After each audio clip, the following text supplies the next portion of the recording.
Hey guys, I'm Jake from today'siphone.com, and here's what's going on this week. So the first thing we're taking a look at today is an app review by Alex. The game is called Fruit Ninja, and it's really fun. Basically, there's just a bunch of fruit thrown up in the air, and you have to slice it in half. There are a couple other game modes, but be warned, this game is very addictive.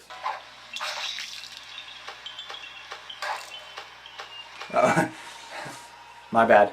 Now, Camp took a look at a study from a Yankee group which states that 73% of iPhone users are very satisfied with their AT&T coverage. I only have two questions. How much was AT&T paying these people, and how do I get in on it? Okay, now here's an interesting story.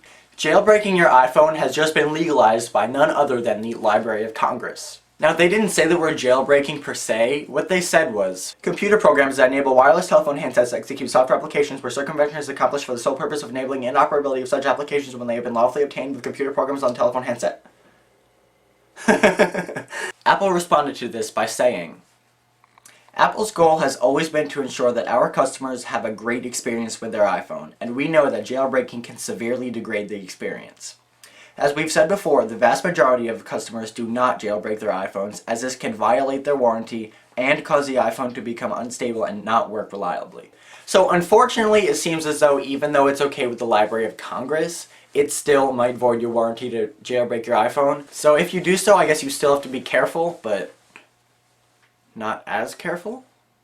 Unfortunately, Apple met some more bad news this week in the form of an iPad lawsuit. The lawsuit states that the iPad overheats very quickly in normal weather conditions and has trouble completing some of the tasks that it has been advertised for, such as e-reader or web surfer. Now, it is important to note that the suit is being filed in California, so normal weather conditions consist of 99-degree weather. I don't know if this is an isolated incident. I haven't really heard anything else about iPads overheating in the past. Now, any of you guys with iPads, have you experienced any overheating or problems with using the device in direct sunlight? Let me know in the comment section below. Now, a couple weeks ago, we reported to you that iOS 4.1 Beta 1 was released to developers.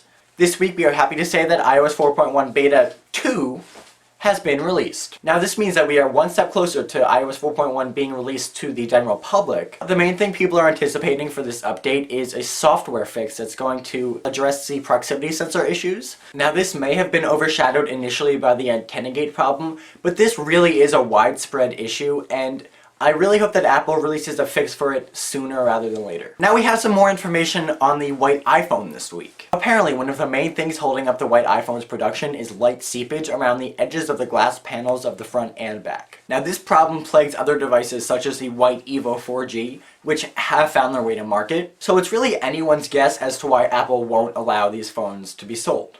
It definitely seems as though Apple is trying to make sure this device is 100% perfect before it goes to market, but at this point, I think people just want to get their hands on the device and won't really mind a little light seepage, especially if they're going to put a case on it. So we've all heard about Apple giving away free cases to every iPhone 4 owner, but if a case really isn't your style, you should definitely check this out. It's rumored that if you walk into any Best Buy with an iPhone 4, even if you didn't buy your device there, they will give you a free Zag invisible shield to go around the edge of your phone and fix your antenna issues. Now, if you don't know Zag, they've been around for a while making this invisible shield. They make it for tons of devices. It's pretty much a giant transparent film you put on top of your device to protect from scratches and dust, and they say it's military grade stuff, so it's really durable. And once again, costing no more than the price of gas to drive to your nearest Best Buy, this is a great deal. Okay, college students, listen up. I did a guide to tricking out your dorm room iStyle. I talk about a bunch of really cool devices and accessories, so you should definitely check that out if you're going back to school. And don't forget, it's a two-part video.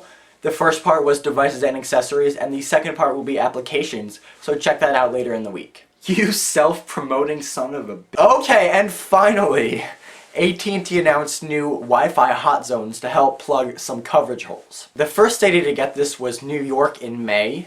Charlotte, North Carolina will be next, with Chicago, Illinois following shortly after. Now, users in these hotspots will get free internet access from their AT&T phones. Now, I'm happy to see AT&T addressing that they could have some coverage issues and doing something about it to help their customers. This will definitely benefit the 27% of iPhone customers who say they aren't happy with AT&T's coverage. It'll be interesting to see how effective this is. Well, that's it for this week, guys. Thanks for watching, and make sure to check back next week. And remember, for more news, views, and reviews, check out today'siphone.com.